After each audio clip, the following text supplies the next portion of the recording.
अस्सलाम वालेकुम व्यूअर्स, उम्मीद है आप सब खैरियत से होंगे। आज मैं आपके साथ खौफसा बनाने की रेसिपी शेयर करूंगी। मेमन लोग इसे बहुत खाते हैं, तो आप लोगों ने नाम तो काफ़ी सुना होगा और दूसरे कास्ट वाले लोगों को भी काफ़ी शौक पैदा हुआ है कि ऐसी क्या चीज़ है कि इसके अंदर मसाले चिप्स वगैरह डलती है। तो वो लोग भी काफ़ी लोग ट्राई करते हैं और उनको भी काफ़ी पसंद आता है। तो मैं यहाँ पर बहुत ईजी तरीके से बताऊँगी और बारी बारी सब रेसिपी शेयर करूँगी। तो चलते हैं अपनी रेसिपी की तरफ। बिस्मिल्लाहिर्रहमानिर्रहीम। सबसे पहले स्पैगेटी बनाने का तरीका सेम ही है जो आप बाकी स्पैगेटीज़ बनाते हैं। चाइनीज़ नूडल्स वगैरह के लिए पानी उबाल के नमक डाल के आपने एक पैकेट मैंने स्पैगेटीज़ डाल दी है और ये देखिए स्पैगेटी तैयार हो गई है। ठंडे पानी में से निकाल लेना है। बहुत ही सिंपल तरीका था। अब करी बनाने की सिंपल रेसिपी शेयर करूँगी। एक जूसर में मैंने 2 कप के करीब दही ले लिए, 2 बाउल के करीब। एक दही मेरी फ्रेश थी और एक थोड़ी खट्टी थी जो करी के लिए इस्तेमाल होती है, वो मैंने फ्रीज़ करके रख दी थी। साथ में 1 कप के करीब बेसन मैं लूँगी। तो आप चाहे तो ये सब चीज़ें जो है ब्लेंडर में भी पीस सकते हैं या एग बीटर वगैरह जो होता है उसमें भी डाल सकते हैं। तो हरी मिर्चें मैंने ऐड कर दी है।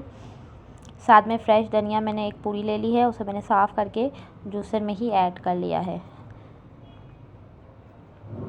और इसमें कोई स्पाइसेस वगैरह तो ऐड नहीं होते, बस नमक और हल्दी वगैरह ऐड होती है। तो मैंने कोशिश की है कि जूसर में ये सब ऐड कर लूँ। तो मैंने इसी में डाल देनी है। इसके अलावा दही का पानी मैं ख़ास ख़रीदती हूँ दही वाले से, दही को खट्टा करने के लिए। अगर वो अवेलेबल ना हो तो आप टार्टरिक पाउडर भी ऐड कर सकते हैं। साथ में नमक और हल्दी पाउडर मैंने ऐड करनी है। और बस इसको आपने पकाने के लिए रख देना है। बिल्कुल सिंपल प्रोसीजर है। सब एक साथ आपने ब्लेंड कर लेना है और बस इसको 20 से 25 मिनट के लिए पकाने के लिए रख देना है। आप चाहे तो एक पैन में ये सारी चीज़ें लेके, जिसके पास जूसर अवेलेबल नहीं होता वो एक पैन में सारी चीज़ें लेके इसको बीट भी कर सकता है। तो बहुत अच्छा भी बीट हो जाता है इससे भी। थोड़ा सा पानी शामिल कर दिया है मैंने ताकि अच्छे से ब्लेंड हो जाए और इसको ब्लेंड करने के लिए रख दूँगी।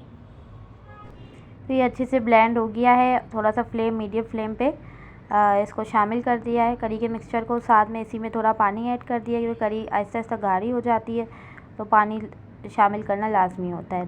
15 से 20 मिनट के बाद देखेंगे तो करी हमारी गाढ़ी गाढ़ी हो गई है और ये रेडी हो चुकी है। बस इसका तड़का देना बाकी है। तो तड़के के लिए बहुत ही सिंपल है। आपने छोटी मेथी लेनी है, 1 अदद करी पत्ते लेने हैं, 7 से 8 अदद। साथ में साबुत ज़ीरा लिया है मैंने 2 टेबल स्पून के करीब।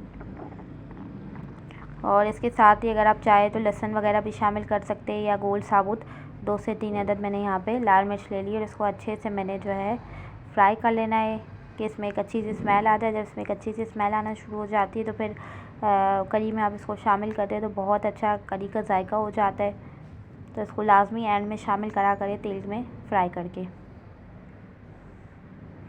अब इसको शामिल कर लेंगे इसके अंदर ही। इसके बाद आपने इसको मिक्स नहीं करना है, फ्लेम को बंद कर देना है। तो करी भी हमारी रेडी हो गई है, सवैया भी हमारी रेडी हो गई।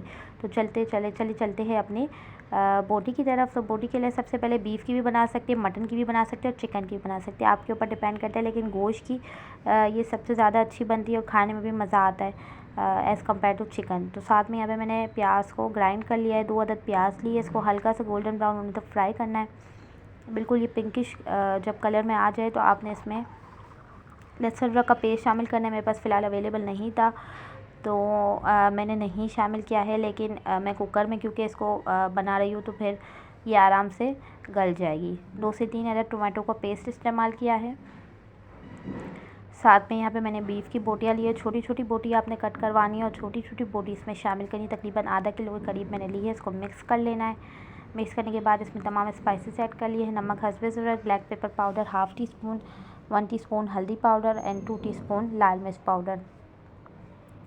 साथ में मिक्स मसाला मैंने पहले भी आपको बताया था कि मैं अपना बनाती हूँ, जिसमें मैं साबुत लाल मिर्च, साबुत धनिया और साबुत ज़ीरे का इस्तेमाल करती हूँ। इन सबको अच्छे से ग्राइंड कर लेती हूँ भून के और फिर मैं हर सालन में इस्तेमाल करती हूँ तो एक अच्छा सा टेस्ट आ जाता है। तो अब इसको हमने गलाना है तो थोड़ा सा पानी शामिल कर लिया और 20 मिनट तकरीबन 20 मिनट हम इसको कुकर चलाने के लिए रख देंगे। और 20 मिनट के बाद हम चेक करेंगे तो मज़ेदार मसाला इसका निकला है, ऑयल अलग सेपरेट हुआ है और गोश्त भी हमारा गल चुका है। तो बस हमारे खाउसा की तमाम चीज़ें रेडी हो गई है। इसको निकाल लेंगे ताकि हम इसको अपने खाउसा में ऐड कर सकें। साथ में करी को भी अलग कर लेंगे और सवैया को भी अलग कर लेंगे और आपको बनाने का तरीका बताऊँगी मैं। तो बस आपने सवैया लेनी है, उसके ऊपर आपने करी ऐड करनी है। करी आप जितनी ज़्यादा ऐड करेंगे इतना अच्छा इसमें टेस्ट आएगा। तो ये है कि करी का गाढ़ा होना भी ज़रूरी है ताकि ये होगा कि सवैया इसमें जस्ट नहीं होगी। साथ में बीफ भी ऐड कर लिया है मैंने और ऊपर से आप चाट मसाला, लाल प्याज या जो भी शामिल करना चाहिए आप इसमें कर सकते हैं। चाट मसाला एक अलग ही इसमें टेस्ट देता है। तो चाट मसाला और चिप्स मैंने इस्तेमाल कर लिए। कोई भी चिप्स, निम्को वाली चिप्स या लेस चिप्स, कोई भी इस तरीके से क्रिंकल्स वाली चिप्स आप इस्तेमाल कर सकते हैं। तो मज़ेदार खाउसा हमारा रेडी है। इसको आप स्पून से आराम से खा सकते हैं। तो आपको ये रेसिपी पसंद आए तो लाजमी ट्राई कीजिएगा और कमेंट्स में बताइएगा कि आपको रेसिपी कैसी लगी। और अगर आप हमारे चैनल पर नए आए हैं तो अभी सब्सक्राइब कीजिए ताकि हर आने वाली वीडियो हमारी आप तक पहुंच सके। तब तक के लिए अपना बहुत ज़्यादा ख्याल रखिएगा। अल्लाह हाफ़िज़।